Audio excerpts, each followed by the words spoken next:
Shalom, eu sou o Moreira David Benezra e sejam todos muito bem-vindos. Você já ouviu falar em dissonância cognitiva de Deus? Bom, este tema é abordado no livro A Prova Evidente, um livro de origem ortodoxa da editora Colher. Porém, é um livro que pode causar um certo estranhamento para quem não está tão acostumado com a filosofia e a literatura filosófica judaica, pois este é um livro que aborda provas da existência de Deus sem usar de uma filosofia judaica. Ele tenta explicar Deus de uma maneira científica e trazendo, com exemplos judaicos, aí sim, cientistas que eram judeus, como por exemplo Albert Einstein, que traz teorias sobre a existência e sobre a relatividade e a dissonância do pensamento divino com o pensamento humano. Por isso, a dissonância cognitiva de Deus. Bom, por que dissonância cognitiva de Deus? Vamos imaginar que você é uma pessoa que acredita em Deus, mas não tanto. E eu lhe pergunto, Deus existe? E então, neste momento, você geralmente, por impulso ou não, vai responder, eu não sei. Porém, ele explica que este eu não sei não significa exatamente o ato de não saber se Deus existe literalmente, mas sim de tentar se esquivar da pergunta inconscientemente, como se inconscientemente a sua mente estivesse tentando fugir da resposta. Pode ser que isto seja sistemicamente um trauma seu de infância ou familiar com a religião. Como se eu estivesse tentando não brigar com você, não entrar neste assunto e eu digo eu não sei. Ou também ele pode abordar como, por exemplo, a falta de provas. Você sabe que Deus existe, mas você não tem tantas provas, então você acaba dizendo do eu não sei. Bom, e ele tenta explicar para você como entender Deus. E ele nos traz um exemplo. Vamos supor que você está lendo um livro, o seu livro favorito. E neste livro você tem o seu personagem favorito, o protagonista, na grande parte das vezes. E você tem a oportunidade de entrar dentro deste livro e ter uma conversa com o seu protagonista favorito. E você entra. Mesmo arrombando a porta do livro, você acaba conseguindo conversar com o seu protagonista favorito. Nesta conversa, você acaba sentindo uma certa energia estranha entre vocês.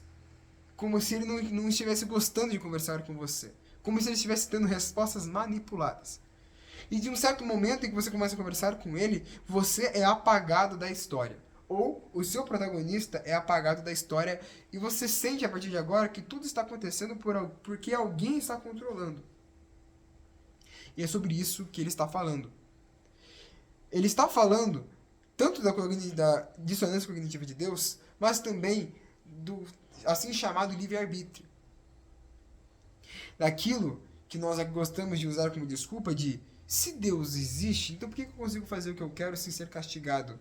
Bom, castigado entre aspas, mas bom, este castigo que estamos aqui, que as pessoas geralmente gostam de usar, ele não é um castigo físico, mas sim espiritual. Uma espécie de talvez punição, ou até mesmo de pagamento dos seus atos. Sim, seu livre-arbítrio deixa você fazer o que você quiser, porém tudo que você faz tem um preço, e esse preço quem paga é você, de acordo com a filosofia judaica. Então, puxando dessa explicação, vamos voltar para a nossa história. Você entrou no livro e acabou apagando o seu personagem principal. Essa história, ela nos diz que o relacionamento entre Deus e o homem, geralmente nós acreditamos estar relacionado com o protagonista e personagem coadjuvante. Ou seja, eu e Deus, Deus o protagonista, ou eu o protagonista, e Deus o personagem coadjuvante, ou o protagonista. Mas essa ideia nos traz que, na verdade, Deus é o autor do livro. E você é o personagem coadjuvante, e o seu protagonista são apenas dois personagens do livro, você e o personagem. E que tudo acontece de acordo com o que ele permite. Então, ele permitiu que você ou seu protagonista fossem apagados dessa história. Vamos dar outra história. Vamos supor que você e seus amigos estão andando por uma rua e de repente alguém esbarra em vocês. E essa pessoa olha para você, principalmente para você, e diz: você não existe. muito menos seus amigos. E tudo que você vê em volta não existe. É apenas uma ilusão de alguém que escreveu essa história. Você, meio atordoado, um dia, esse dia acaba passando, e um dia você e seus amigos têm a oportunidade de ver um binóculo. Ou um microscópio muito grande que dê para ver as estrelas. E quando você olha para aquele objeto e olha para o céu, você vê que em vez de estrelas há páginas virando. Uma imagem meio assustadora, não? Pois é, essa história, na verdade, tenta nos explicar que inconscientemente estamos dentro de um livro da criação. Um livro que Deus ainda está escrevendo. Quando você conta isto para explicar a cognição de Deus, acaba trazendo um tanto de desentendimento, até mesmo estranheza com o assunto. Porém, essas histórias servem para nos explicar um único ponto. Somos todos personagens de uma grande história. Então não adianta o que você pensa, e sim o que realmente vai acontecer. E a dissonância cognitiva de Deus significa, literalmente, quando que os pensamentos de Deus não coincidem com os pensamentos do homem. É como se você tentasse pegar um violão ou um piano e tocasse a corda lá, a tecla lá. E em seguida tocasse uma tecla anterior ou uma tecla seguinte, a tecla Mi. Até pode gerar um som bonito, mas ainda assim será dissonante. Para quem tem uma boa audição, perceberá que as notas vibram de uma maneira esquisita. Agora, se você pega uma tecla Lá nessa oitava e a tecla Lá na outra oitava, você perceberá que elas estarão na mesma ressonância. Estarão afinadas no mesmo tom, porém uma vibração acima, uma vibração mais aguda acima. Ou seja, será a mesma nota, porém um tom acima. Então, ele diz que a dissonância de Deus é justamente que o homem pensa não coincide com o que Deus acaba pensando. Porém, se Deus é o escritor do livro, é ele quem decide o seu pensamento. Então ele tenta nos explicar que todos os nossos pensamentos, sejam eles cognitivos ou não, sejam eles dissonantes ou não, na verdade, são imagens do próprio Deus que tentam refletir na sua história. Quando você pensa, por exemplo, eu não sei se Deus existe. Porque se Deus existe, então por que ele permite todas as desgraças e as guerras do mundo? Porque ele é o autor do livro, e o autor do livro é como o mágico de Oz, que fica atrás da cortina, coordenando todo aquele pequeno planeta. É como o Pequeno Príncipe, que aparece do nada e desaparece do nada, te fazendo perguntas aleatórias, para tentar te provar que, na verdade, o Pequeno Príncipe era você. Sempre que um autor escreve um livro, ele acaba escrevendo o personagem principal, ou algum dos personagens, quase todas as vezes, como sendo um reflexo dele. Isso quando ele não escreve todos os personagens como se fossem arquétipos de sua vida.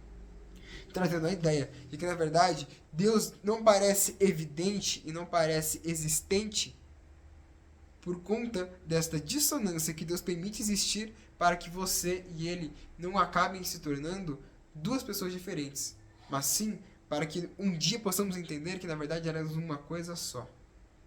Assim como Moshe Rabbeinu, que quando foi falar com a sarça ardente, na terceira vez da terceira resposta, a sarça ardente falou com o seu tom de voz e com a sua voz, como se fosse Moshe Rabbeinu falando para o próprio Moshe Rabbeinu.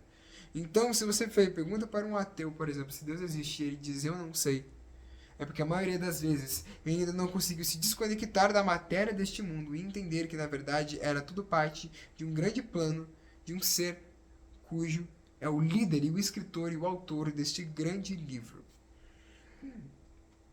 O livro da criação. E cada página que você vira é uma história, é uma parte de sua vida. Existe um ditado que minha mãe ou a sua mãe já deve ter dito. Deus escreve a história do mundo a lápis. Mas quando você faz aquilo que ele deseja, ele passa a caneta. E quando você faz aquilo que ele não deseja, ele passa a caneta do mesmo jeito. Porém, agora ele apaga o que está embaixo. Dizendo que, na verdade, tudo está no controle dele. Porém, ele permite que você escolha o destino de sua vida. E é por isso que Deus nos dá, de acordo com o Midrash, Deus nos dá, quando Sara morre, o direito da Teshuvá para a humanidade. E a Teshuvá tem esse sentido. A Teshuvá tem o sentido de trazer a nossa alma de volta e de decidir o nosso futuro. O nosso presente, o nosso passado, ele nos representa. E ele nos define. Porém, o nosso futuro é o que nos decide. Então, devemos tomar cuidado não para mudar o nosso passado, mas para usar o nosso passado para mudar o nosso futuro. Assim como num livro. Aquilo que é escrito no começo geralmente vai se concluir no final. Isso quando o livro não acaba começando pelo final. E a dissonância cognitiva de Deus explica justamente sobre isto. E para terminar, eu gostaria de dar um exemplo a vocês.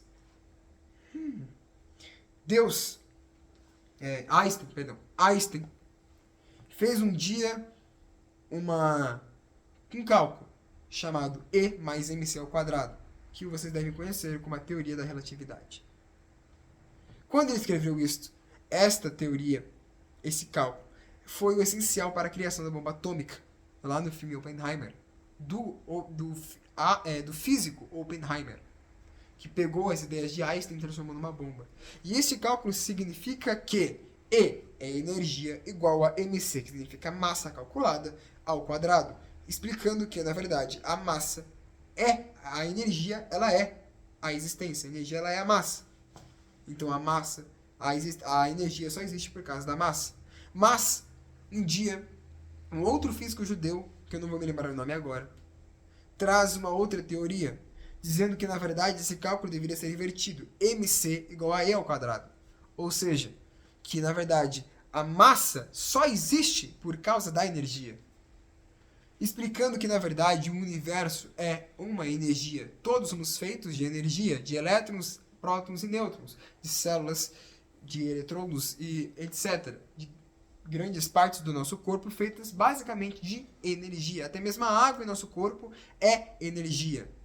Se 70% do nosso corpo ele é água, então 100% dele é feito de energia.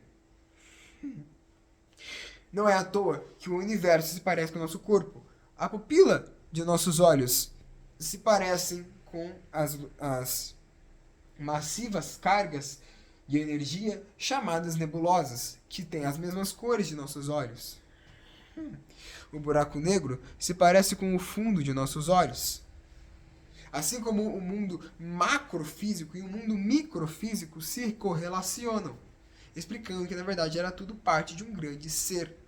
E este grande ser é o boom primordial, conhecido como Yin Yang, a grande vibração, ou Big Bang. E ele nos traz a ideia do Big Bang por uma outra teoria de quando foi criado a teoria do Big Bang, lá em 1944, quando foi criada a teoria do Big Bang. E nessa teoria é dito que existia uma grande bola de fogo carregada por energia que um dia se explodiu. E essas energias foram se colidindo e foram gerando outros planetas e é a forma de existência que conhecemos hoje, a grande explosão. Porém, ele diz que essa explosão gerou um eco, chamado eco da existência. E este eco da existência é o eco que foi emanado e ainda emana pelo universo, a vibração dos planetas e do próprio Big Bang. E para comprovar isto, este mesmo físico, judeu, ainda falando do mesmo físico, pegou uma antena de telefone, colocou em uma grande haste, levantou aos céus e tentou captar um certo sinal, uma antena de rádio, tentou captar um certo sinal. E quando ele colocou essa antena ligada a um rádio gigantesco, ele conseguiu gravar uma vibração. E essa vibração emanava um som. E ele diz que esse som é o som da explosão que ecoou no espaço desde 20 bilhões de anos atrás. E este mesmo eco ecoa até os dias de hoje. Então ele tenta explicar que, na verdade, Deus é uma grande vibração. E esta vibração é o que escreve o grande livro da existência. Então, se Deus existe, a resposta é: eu não sei. Mas o que eu sei é que mesmo que ele não existisse, algo teve que sair de algum lugar. E quem era esta grande explosão? Aí, meus amigos, é quando a religião entra. E isso era errado. a própria existência. Então, se Deus existe, a resposta é sim. Pode ser Deus ou pode ser Big Bang. Mas que tudo seja de algum lugar, este é o grande fato. E no final do livro, ele acaba nos deixando com a mesma pergunta. Deus existe? E ele vai responder, eu não sei. Mas o que eu sei é que a fé é o que me faz acreditar na própria existência do errado.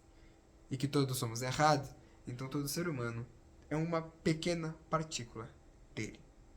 Eu e você somos ele, e nele somos um. É isso, vou falando por aqui, espero que tenham gostado da pequena aula de hoje.